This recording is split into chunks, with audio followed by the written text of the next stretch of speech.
అమెరికాను డీప్ ఫ్రీజ్లో పెట్టినట్లుంది పరిస్థితి. -40 డిగ్రీల్లో అమెరికా ప్రజలు అల్లాడిపోతున్నారు. మొత్తం 21 రాష్ట్రాల్లో మంచు తుఫాన్ అల్లకల్లోలం సృష్టిస్తోంది. నడి రోడ్డుపై 4 అడుగుల ఎత్తు మంచు పేరుకుపోయింది. 10 లక్షల కుటుంబాలకు పైగా కరెంటు కూడా లేక నానా ఇబ్బందులు పడుతున్నారు. హీటర్లు బంద్ అయిపోయాయి, సూపర్ మార్కెట్లు క్లోజ్ అయిపోయాయి, నిత్యావసర సరుకులు దొరక్క అవస్థలు పడుతున్నారు. లక్షల మంది ప్రజలు ఇంటికే పరిమితమయ్యారు. ఇంట్లో వాటర్ కూడా చలికి గడ్డ కట్టిపోతున్నట్లుగా తెలుస్తోంది. విద్యుత్ లేక సెల్ ఫోన్లు చాలామంది స్విచ్ ఆఫ్ చేసుకున్న పరిస్థితి. కరెంట్, వాటర్, ఇంటర్నెట్, కనీస సౌకర్యాలు కూడా లేక ఈ చలి నుంచి, ఈ మంచు తుఫాన్ నుంచి ఎలా తట్టుకోవాలో తెలియక ప్రజలు అవస్థలు పడుతున్నారు. ఇప్పుడు అమెరికాలో చాలా స్టేట్స్లో అంధకారం అలుముకుంది. 40 గంటలుగా అమెరికన్లు తీవ్రమైనటువంటి నరక యాతన చూస్తున్నారట. మరొక 48 గంటల పరిస్థితి ఇలాగే ఉండబోతోంది అంటున్నారు. ఇప్పటి వరకు 25 మంది ప్రాణాలు కోల్పోయినట్లుగా తెలుస్తోంది. అలాగే లక్షలాది ఇళ్లకు విద్యుత్ సరఫరా నిలిచిపోయింది. మేజర్గా మిసిసిపి, టెనెస్సీ రాష్ట్రాల్లో చెట్ల కొమ్మలు విరిగి విద్యుత్ తీగలపై పడడంతో పరిస్థితి ఇంకా దారుణంగా ఉంది అంటున్నారు. 1994 తర్వాత మిసిసిపిలో అత్యంత భయంకరమైనటువంటి ఐస్ తుఫాన్గా దీన్ని చెప్తున్నారు. సో అసలు ప్రజెంట్ యుఎస్ కండిషన్ ఏంటి, ఏ ప్రాంతాల్లో ఎక్కువగా ఇంపాక్ట్ ఉంది అండ్ ఎప్పటికి అసలు కోలుకునే అవకాశం కనిపిస్తోంది? డీటెయిల్స్ తెలుసుకుందాం. మా కరెస్పాండెంట్ మనోజ్ఞ జాయిన్ అవుతున్నారు యుఎస్ నుంచి. Manogna, I hope everything is all right there for you. మేమున్న ఏరియాలో అయితే పరిస్థితి బాగానే ఉంది. కానీ మేము ఇప్పుడు ఆర్కన్సాలో ఉన్నాము. ఆర్కన్సాలోని బెటర్ గా ఉన్నది. కానీ అమెరికాలోని సౌత్ ఈస్టర్న్ స్టేట్స్ ఏవైతే ఉన్నాయో అవి చాలా దారుణంగా ఉన్నాయి. Like Mississippi, Minnesota, Oklahoma, Maine, ఈ రాష్ట్రాలు అవన్నీ they are facing very difficult situations. Like అంటే వాళ్ళకి మంచు పడడమే కాదు, మంచుతో పాటు వర్షం కూడా పడింది. ఈ మంచుతో పాటు వర్షం పడినప్పుడు ఏమవుతుందంటే అన్ని చోట్ల స్లీట్ అనేది ఏర్పడుతుంది. స్లీట్ అంటే ఏమిటంటే లైక్ మనం ఫ్రిడ్జ్ లో ఐస్ ఎలా ఫామ్ అవుతుంది అలా మొత్తం అంతా ఫామ్ అయిపోతుంది అన్నమాట. స్నో పడడము అంటే అది డిఫరెంట్. అది తెల్లగా మీకు జారుతున్నట్టు అలా ఏముండదు, అది బానే ఉంటుంది స్నో. బట్ దిస్ స్లీట్ అనేది ఏంటంటే అవి జారుతున్నట్టు ఉంటుంది. అది లిటరల్లీ ఐస్ అన్నమాట. అది గడ్డగట్టుకుపోయిన ఐస్ అది. సో రోడ్ల మీద ఐస్ ఫామ్ అయితే నడవడం కూడా కష్టం. మీ వెహికల్స్ గురించి పక్కన పెట్టేసేయండి, వి కాంట్ వాక్ ఈవెన్. మనం అడిగేస్తే జారి పడిపోతాం, అలా ఉంటుంది. అండ్ ఈ కరెంట్ తీగలు ఏవైతే ఉంటాయో అవన్నీ ఫ్రోజన్ అయిపోతాయి. ఆ ఫ్రోజన్ అయిపోవడం వలన అవి విరిగిపోతాయి అన్నమాట. ఇప్పుడు ఏ వస్తువైనా ఫ్రోజన్ అయితే అవి విరిగిపోతుంది. అవి చెట్లైనా, కరెంట్ తీగలైనా, పెద్ద పెద్ద వాల్స్, స్తంభాలు ఏవైనా సరే విరిగిపోతాయి ఐస్ అయితే. సో ఇప్పుడు ఓక్లహోమా, మిసిసిపి, ఇంకా టెనెసీ ఇలాంటి రాష్ట్రాల్లోని ఈ కండిషన్స్ ఉన్నాయి. అక్కడ స్నోతో పాటు ఐస్ పడడం వల్ల స్లీట్ ఏర్పడి కరెంట్ వైర్లన్నీ తెగిపోతున్నాయి. దాని వలన పవర్ కట్ అక్కడ ఎక్కువ ఉంది, పవర్ అవుటేజ్ పోయింది. సో ఇప్పుడు అవన్నీ సెట్ చేయాలన్నా కూడా కొన్ని రోజులు టైం పడుతుంది. ఎందుకంటే ఈ స్లీట్ తగ్గితే గానీ ఎవరు వర్క్ చేయడానికి రాలేరు. సో వర్క్ చేయడానికి రావాలి అంటే ముందు ఆ మంచంతా కరగాలి. దానికి ఒక 2-3 రోజులైనా పడుతుంది. మోస్ట్లీ ఈ వీకెండ్ వరకు అక్కడ పరిస్థితులు ఇలా దారుణంగా ఉండొచ్చని తెలుస్తోంది. అంటే అసలు కామన్ పీపుల్ది పరిస్థితి ఏంటి? వాళ్ళ లైఫ్ ఇప్పుడు జనరల్గా రెగ్యులర్ లైఫ్ స్టైల్ ఇప్పుడు పూర్తిగా ఆగిపోయింది కదా, ఇళ్లలోనే కూర్చోవాల్సి వస్తుంది. సో ఎలాంటి స్ట్రగుల్ ఫేస్ చేస్తున్నారు అక్కడ? ఇక్కడ ఇప్పుడు అమెరికాలో ఎలా ఉంటుందంటే మనకి ఇండియాలోని కరెంట్ లేకపోయినా కూడా చాలా పనులు జరుగుతాయి. సో అమెరికాలోని మాక్సిమం 95% అన్ని కరెంటుతోనే జరుగుతాయి. ఇప్పుడు మనం ఇది సామాన్య పీపుల్ అయినా సరే, రిచ్ అయినా సరే, ఎవరైనా సరే కరెంట్ అనేది లేకపోతే అమెరికాలోని బతకడం కష్టం. స్టవ్ దగ్గర నుంచి ఇంట్లో హీటర్స్, వాట్ ఎవర్ మీరు ఏ పేరు చెప్పండి, అది ఓన్లీ కరెంటుతోనే పనిచేస్తుంది. సో ఇప్పుడు కరెంట్ లేకపోతే ఏమవుతుందంటే తిండి ఉండదు, నీళ్లు ఉండవు ప్రాపర్ గా, అండ్ కరెంట్ ఉండదు. కరెంట్ ఉండకపోతే మెయిన్ ఈవెన్ తిండి లేకపోయినా ఊరికే బ్రెడ్ ఏదో తినేయచ్చు. వాటర్ లేకపోతే బయట బోళ్ళ ఐసుది కాబట్టి దాన్ని కరిగించుకుని తాగొచ్చు, ఏదో ఒకటి అలాంటివి చేయొచ్చు. కానీ ఇంట్లో హీటర్ లేకపోతే మనమే ఫ్రీజ్ అయిపోయే కండిషన్స్ ఉంటాయి. ఇక్కడ మనం వేడిని ఓన్లీ హీటర్స్ మాత్రమే ఇవ్వగలం ఇంట్లో వేడిని. ఇప్పుడు అవి లేకపోతే బయట ఎలా ఉంటుందో ఇంటి లోపల కూడా పరిస్థితి అలాగే ఉంటుంది. లైక్ ఇప్పుడు బయట -17 ఉంటే ఇంట్లో కూడా మీరు -17 ఫీల్ అవుతారు హీటర్ లేకపోతే. సో హ్మ్. You will be freeze. ఇప్పుడు ఆ కండిషన్స్ అలా ఉంటాయి. మీరు ఎన్ని బ్లాంకెట్స్ కప్పుకోండి, ఆ ఫ్రీజ్ నుంచి బయటికి రావడం చాలా కష్టం అవుతుంది. సో ఇప్పుడు రైట్ నౌ ఇప్పుడు ఎక్కడైతే పవర్ ఔటేజ్ అయిందో ఆ రాష్ట్రాల్లో ఇదే పరిస్థితి. అక్కడ జనాలు ఫ్రీజింగ్ కండిషన్స్ లో ఉంటున్నారు. అందుకనే అక్కడ డెత్ టోల్ కూడా ఎక్కువున్నది. మీరిప్పుడు ఈ 25 మంది ఇప్పటి వరకు డెత్ టోల్ ఉన్నారని అనుకుంటున్నాం కదా! అదంతా ఈ సౌత్ స్టేట్స్ లోనే లైక్ మినసోటా, మిసిసిపి, టెన్నెసీ, ఓక్లహోమా ఇలాంటి రాష్ట్రాల్లోనే ఈ పరిస్థితి ఉంది. మిగతా చోట్ల ఇంత దారుణంగా లేదు. అంటే స్నో ఎక్కువ పడినా అక్కడికన్నా దారుణంగా అయితే లేదు. ఎందుకంటే పవర్ ఔటేజ్ అవ్వకపోవడం వల్ల. ఓకే. సో, జనరల్‌గా మన దేశంలో ఒకవేళ ఇలాంటి ఏదైనా కండిషన్ వస్తే, ఏదైనా విపత్తులొస్తే గవర్నమెంట్స్ హెల్ప్ చేస్తూ ఉంటాయి గదా! లైక్ ఫుడ్ సప్లై దగ్గర నుంచి, వాటర్ అయినా సరే, యాహ్! ఏదైనా సరే ఇంటి హ్మ్. వరకు సప్లై అయ్యే ఒక చైన్ సిస్టమ్ మన దగ్గర ఉంటుంది చాలా ప్రాంతాల్లో. Right. Right. Is there is there any possibility అక్కడ కూడా ఇలాంటిది ఏదైనా ఉందా? గవర్నమెంట్స్ ఏమైనా యెస్. యెస్. చూసుకుంటున్నాయా? డెఫినెట్లీ. ఇక్కడ గూడా అదే చేస్తున్నాయి. గవర్నమెంట్ చూసుకుంటోంది. ఆహ్, లైక్ చాలా చోట్ల గవర్నమెంట్ ఫుడ్ ఇస్తున్నది. అలాగే ఈ హోమ్‌లెస్ పీపుల్ ఉంటారు గదా! వాళ్ళందరినీ ఒక షెల్టర్‌లో పెట్టడము, మనుషులెవరు చనిపోకుండా ఉండేటట్టు గవర్నమెంట్ అయితే ప్రికాషన్స్ తీసుకుంటోంది. అలాగే as early as possible power వచ్చేలాగా ట్రై చేస్తున్నది. డెఫినిట్‌గా గవర్నమెంట్ అయితే చాలా చేస్తోంది. ఇప్పుడు మనం డైరెక్ట్‌గా ఎళ్లి వాల్‌మార్ట్‌లోని వాటిల్లోని దొరక్కపోవచ్చు. మనకేమైనా గ్రోసరీ కావాలి అంటే. బట్ గవర్నమెంట్ ఈ సిట్యుయేషన్‌కి తగ్గట్టు కొన్ని షెల్టర్ హోమ్స్ లాగా ఏర్పాటు చేసి అక్కడ ఫుడ్ సప్లై చేయడము, ఎవరికైతే ఫుడ్ లేదో వాళ్ళందరికీ ఇవ్వడము. లైక్ బ్లాంకెట్స్ ఇవ్వడము, హీటింగ్ సంబంధించిన అవన్నీ చేయడము. ఇప్పుడు లైక్ కరెంట్ లేదు, హీటర్ లేదు. కానీ మనము ఇంట్లోని ఒక ఏమంటారు మంటలాగా పెట్టుకోనవచ్చు. ఫైర్ హౌసెస్ ఉంటాయి గదా! అలా పెట్టుకోవచ్చు. అలాంటి ఏర్పాట్లు చేయడము, అలాంటివన్నీ చేస్తోంది గవర్నమెంట్. డెఫినిట్‌గా గవర్నమెంట్ ప్రికాషన్స్ తీసుకుంటోంది. కానీ ఎంత తీసుకున్నా కూడా స్టిల్ ఇంకా డిఫికల్ట్ సిట్యుయేషన్స్ అయితే ఉన్నాయి. యాహ్! అంటే ఇంత భయంకరమైనటువంటి మంచు, తుఫాను ఈ మధ్య కాలంలో చూడలేదు అంటున్నారు. అక్కడ అధికారులు ఏదైనా అంచనా వేస్తున్నారా? రీజన్ ఏమై ఉండొచ్చు అని గాని, లేదంటే ఇంకా ఎన్ని రోజుల పాటు ఇంపాక్ట్ ఇలాగే ఉండే అవకాశం ఉంది, ఇంత ఇంటెన్సిటీ అనేది గాని చెప్తున్నారా? యాహ్! ఇది రీజన్ ఒకటే. నేను ఇందాకల చెప్పాను గదా! మామూలు స్నో పడితే ఎప్పుడు ఇంత ప్రాబ్లమ్ ఉండదు. ఎందుకంటే స్నో కొంచెం ఎండొస్తే చాలు కరిగిపోతుంది. అండ్ అది వాళ్ళు ఎప్పటికప్పుడు క్లీన్ చేస్తుంటారు. It will be okay. కానీ ఈ వర్షంతో కూడిన మంచు పడడం వల్లనే ఇంత డిఫికల్టీ వచ్చింది. అదే ఈసారి పరిస్థితులు వరస్ట్ అవ్వడానికి కారణం. ఈవెన్ దో మీరు టెక్సాస్‌లోని డాలస్‌లో కూడా మంచు పడింది. అక్కడ కూడా ఇదే పరిస్థితి. అక్కడ మంచు పడింది. దాని తర్వాత వర్షం పడింది.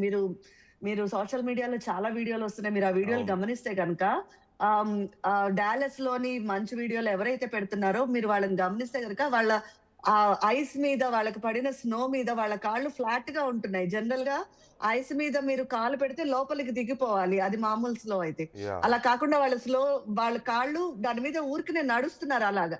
బికాజ్ అది ఐస్ గడ్డగట్టుకుపోయింది అన్నమాట. సో, ఈ కండిషన్స్ వల్లనే ప్రాబ్లమ్ అవుతుంది. ఏదైతే ఆ స్లీట్ ఉన్నాదో దాని వల్లనే ఈసారి ప్రాబ్లమ్ అయింది.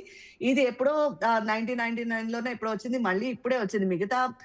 మిగతా స్నో పడడము, ఈ స్నో స్టార్మ్ ఎవ్రీ ఇయర్ ఉంటుంది. కానీ ఈ ఏమంటారు వర్షంతో కూడిన మంచు ఏదైతే ఉందో ఇది చాలా ఏళ్ల తర్వాత పడింది. అందుకే డిఫికల్ట్ సిట్యుయేషన్స్ ఫేస్ చేస్తున్నారు. ఇంకా ఎన్ని రోజుల పాటు ఇలా ఉండొచ్చు అంటున్నారు? ఎప్పటికి మళ్ళీ ఆహ్, రికవర్ అవుతుంది అమెరికా?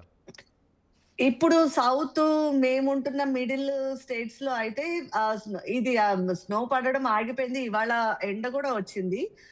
అంటే టెంపరేచర్స్ ఇంకా చాలా డౌన్ గానే ఉన్నాయి. మనకి ఎండ తెలియకపోవచ్చు. కానీ స్నో కరగడానికి ఆ ఎండ ఖచ్చితంగా పనిచేస్తుంది. And government also working.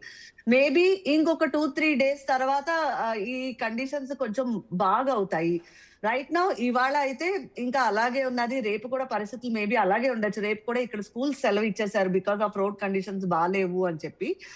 చాలా రాష్ట్రాల్లో కూడా ఇదే పరిస్థితి. ఇంకో రేపు కాకుండా నాకు తెలిసి లక్షవారం, శుక్రవారానికి ఈ పరిస్థితులైతే సరిగ్గా అవుతాయి. ఇది నేను చెప్తున్నది మిడిల్ స్టేట్స్ అమెరికాలోని మిడిల్, సౌత్‌లోని వచ్చిన వాటిలకి. ఈస్ట్‌లో ఉన్న స్టేట్స్ ఏవైతే ఉన్నాయో లైక్ న్యూయార్క్, మిషిగన్, అమెరికా అంటే బోర్డర్‌లో ఉండే కెనడా గాని వీటన్నిటికి మాత్రం ఇంకా కొన్ని రోజులు ఇదే పరిస్థితి కొనసాగుతుంది. అయితే అక్కడ వర్షంతో కూడిన మంచు లేదు. మంచు మాత్రమే ఉన్నది. హెవీ మంచున్నది. అండ్ చాలా లో టెంపరేచర్స్ కూడా అక్కడే నమోదవుతున్నాయి. లైక్ -43, -38 టెంపరేచర్స్ అక్కడే నమోదవుతాయి. కాకపోతే అక్కడ ఈస్ట్ స్టేట్‌లో ఉన్న వాళ్ళందరికీ ఇది లైక్ శీతాకాలంలోని ఇది చాలా కామన్ గాబట్టి వాళ్ళందరూ ప్రిపేర్డ్ గానే ఉంటారు.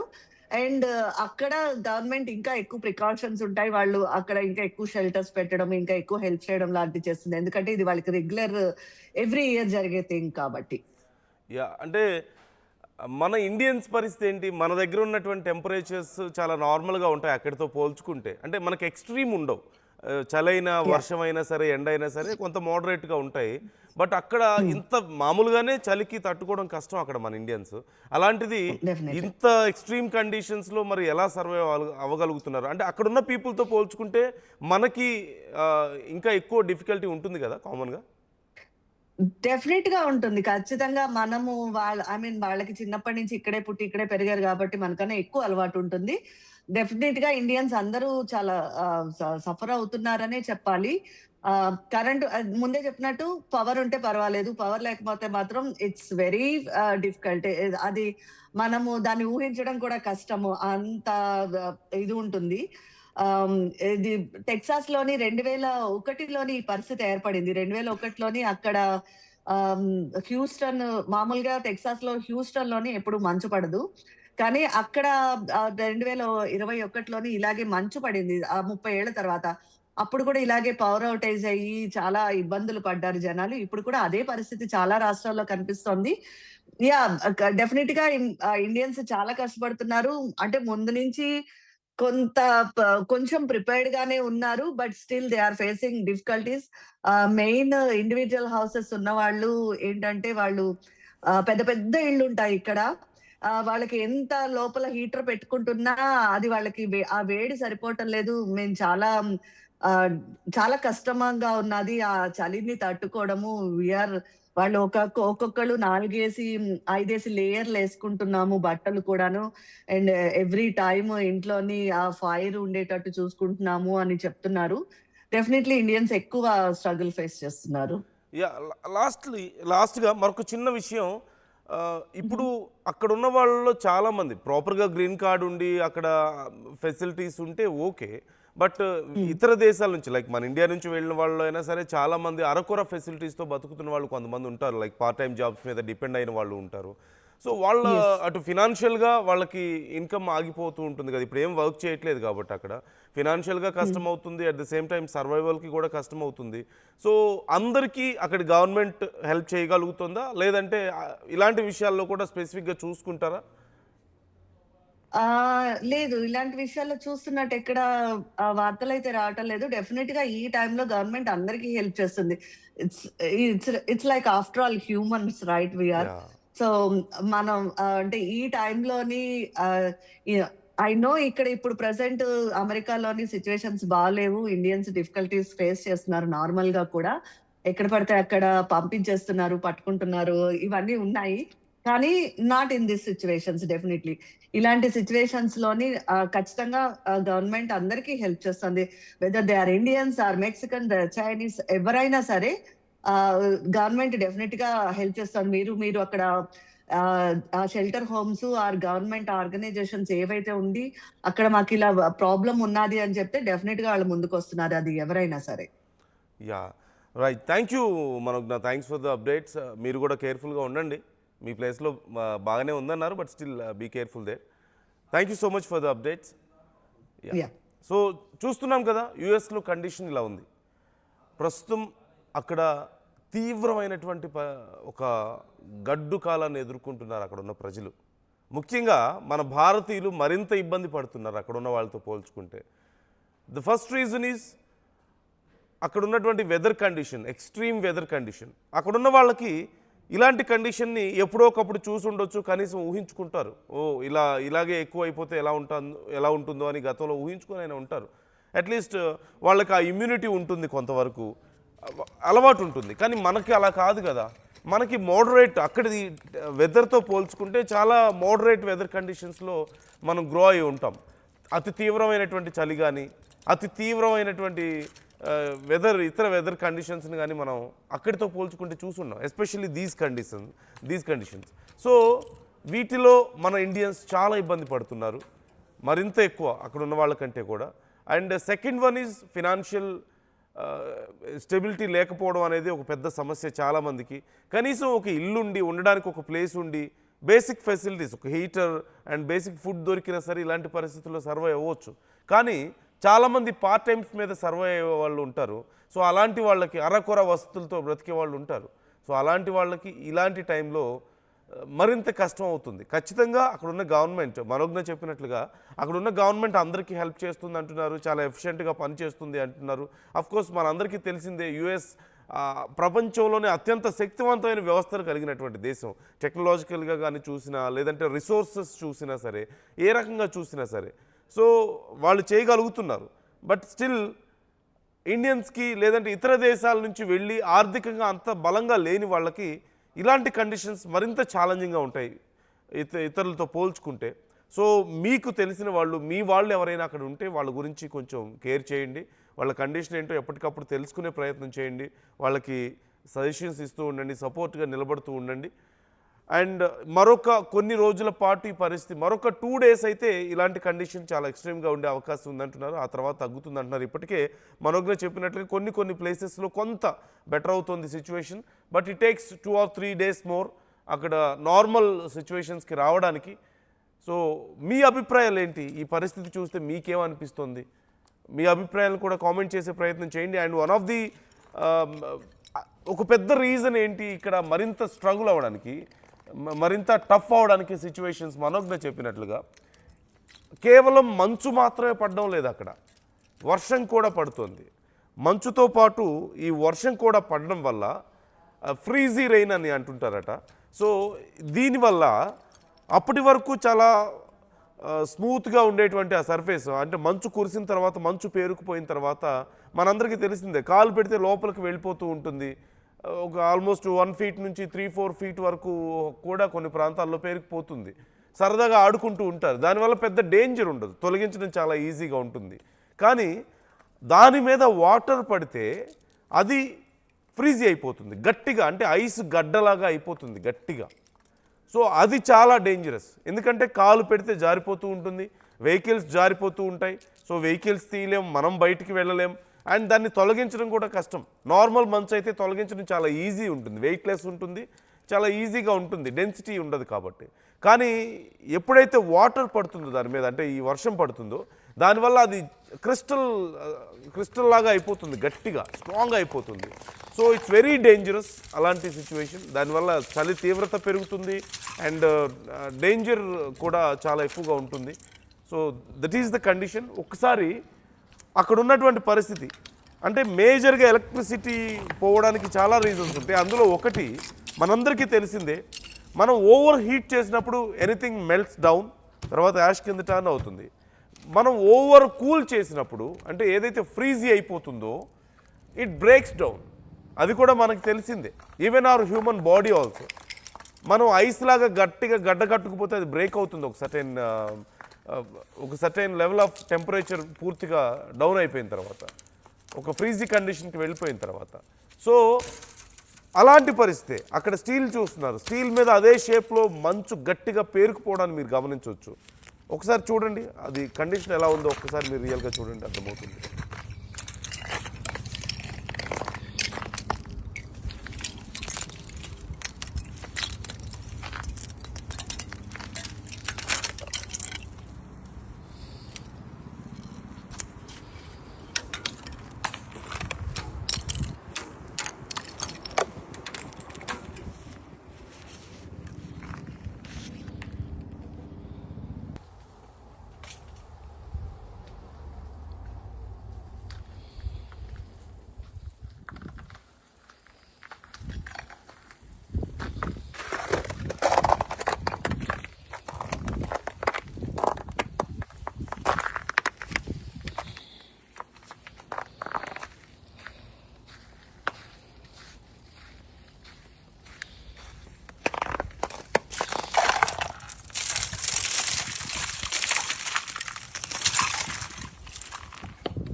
సో మీరు చూస్తున్నారు, యూ కెన్ సీ దేర్ ఆ ఫ్రీజీ రెయిన్ ఎఫెక్ట్ ఎలా ఉందనేది ఒకసారి మీరు చూడొచ్చు.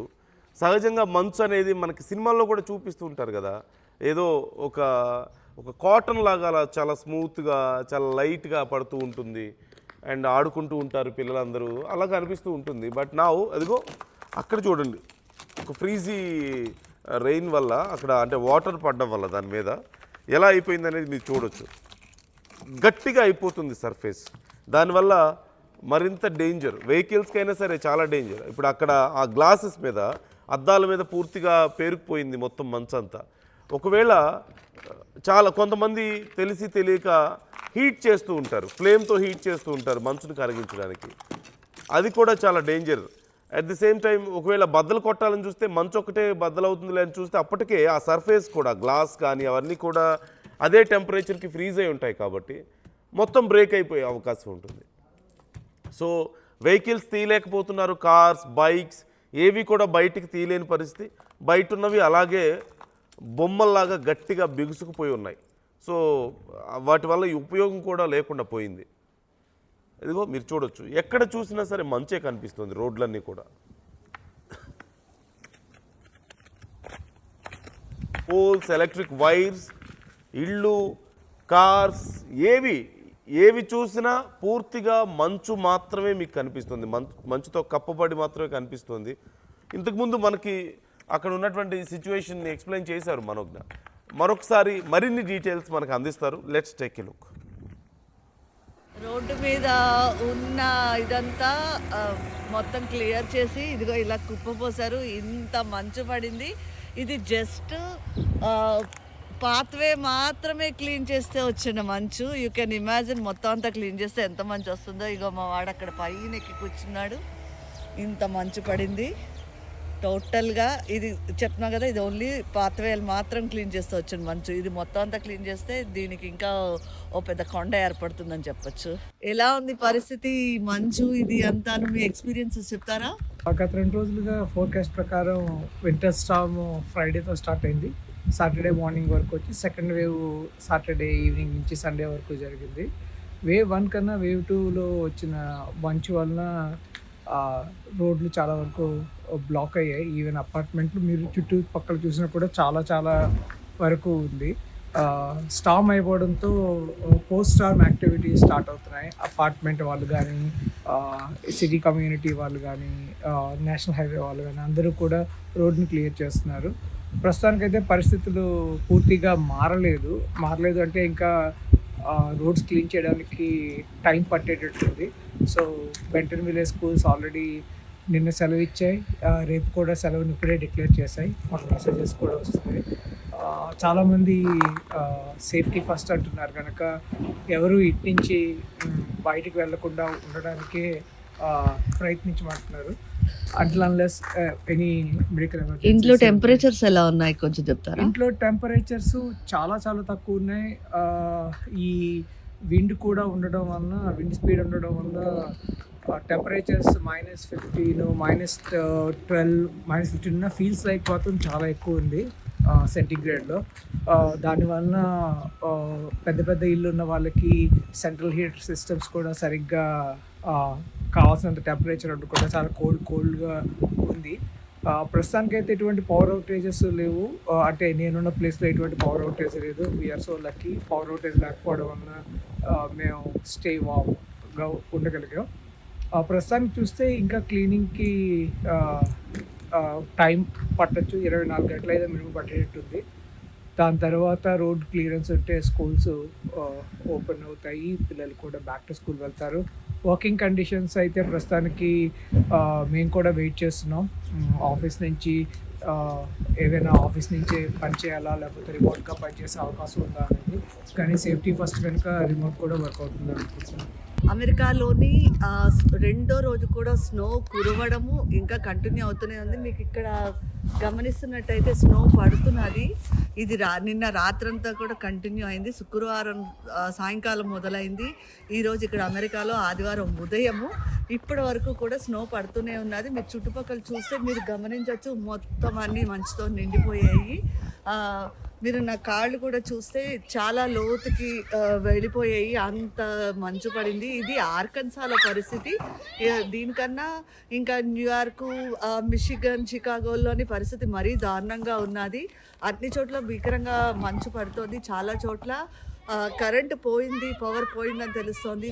దాదాపుగా 90,000 మంది పవర్ పోయి ఈ మంచు కారణంగా ఎఫెక్ట్ అయ్యారు అని లెక్కలు వస్తున్నాయి. ఇది ఇప్పటికీ ఈ స్నో కరగడానికి ఇంకొక 2-3 రోజులు పడచ్చు. ఈ లోపల ఇంకెంత అవుతుందో తెలియదు. చాలా చోట్ల మంచుతో పాటు మంచుతో కూడిన వర్షం పడింది. దాన్ని స్లీట్ అంటారు. ఆ స్లీట్ వల్ల ఏంటంటే వైర్స్, కరెంటు వైర్లు అవన్నీ ఏమున్నాయో అవన్నీ ఫ్రీజ్ అయిపోతాయి. ఆ ఫ్రీజ్ అయిపోవడం వల్ల అవి తెగిపోయి పడిపోతే దానివల్ల పవర్ పోతుంది. అది చాలా చోట్ల జరిగింది. మంచుతో కూడిన వర్షం పడుతున్నది. సో అది ఇంకా వరస్ట్ పరిస్థితి. అందుకని ఈసారి స్నోఫాల్ వరస్ట్గా ఉంటుంది అని చెప్తున్నారు. ఇంకా లెక్కల ప్రకారం చూసుకుంటే కొలరాడోలో, న్యూయార్క్, షికాగో, మిషిగన్ ఇక్కడ అన్ని ఈ ప్రాంతాల్లో, బోస్టన్ ఈ ప్రాంతాల్లో అన్నిటికన్నా అధికంగా 23 ఇంచుల స్నో పడింది. అది అక్కడ ఇంకా పడుతోంది. అక్కడ వింటర్ కండిషన్స్ చాలా ఎక్కువ ఉంటాయి కాబట్టి అక్కడ ఇంకా కంటిన్యూ అవుతుంది. ఈ కండిషన్స్ అక్కడ మార్చి వరకు కంటిన్యూ అవుతాయి. కాకపోతే అత్యధికంగా స్నో ఫాల్ పడ్డ ఇదే టైంలో. దీని తర్వాత కొంచెం తగ్గచ్చు, కానీ వింటర్ కండిషన్స్ మాత్రం కంటిన్యూ అవుతాయి. ఇంకా ఆర్కన్సాలో అయితే 8 ఇంచెస్ స్నో పడింది. కన్సస్లో కూడా 8 ఇంచెస్ పడింది. ఓక్లహోమాలో 7.5 పడింది. Missouri 5, Texas 4.5, Chicago, Illinois, Boston, Mississippi, New York, Michigan, Colorado వీటన్ని చోట్ల 23 నుంచి 28 మధ్యలో ఇంచెస్లు మంచు పడింది. అలాగే అక్కడ టెంపరేచర్స్ కూడా -38, -43 వరకు వెళ్ళాయి. ప్రస్తుతం ఇక్కడ నేను ఆర్కన్సాలో ఉన్నాను. ఇక్కడ బెంటన్విల్లో ప్రస్తుతం వెదరు -17 ఉంది. ఇది డిగ్రీలు -17 ఉంది, కానీ ఫీల్స్ లైక్ అని ఒకటి ఉంటుంది. అంటే -17 ఉన్నా కూడా మనుషులు ఎలా ఫీల్ అవుతారు అన్నది కూడా ప్రిడిక్షన్ ఉంటుంది. ఆ ప్రిడిక్షన్ అయితే -17 కన్నా ఇంకా తక్కువ, -23 ఉన్నది. నేను మనోజ్ఞ, RTV, ఆర్కన్సా.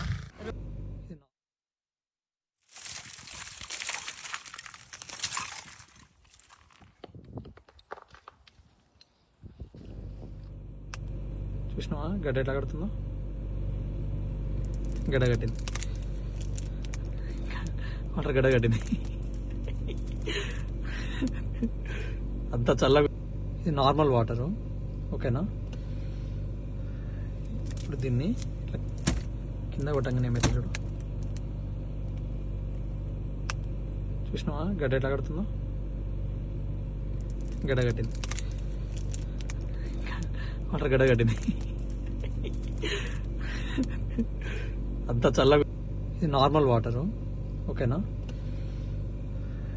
ఇప్పుడు దీన్ని ఇట్లా కింద కొట్టంగానే ఏమైతే చూడు. చూసినావా గడ్డ ఎట్లా కడుతుందో? గడ్డ కట్టింది. అసలైన తొలి వెలుగు. ఫాలో వాట్సాప్ @తొలి వెలుగు official.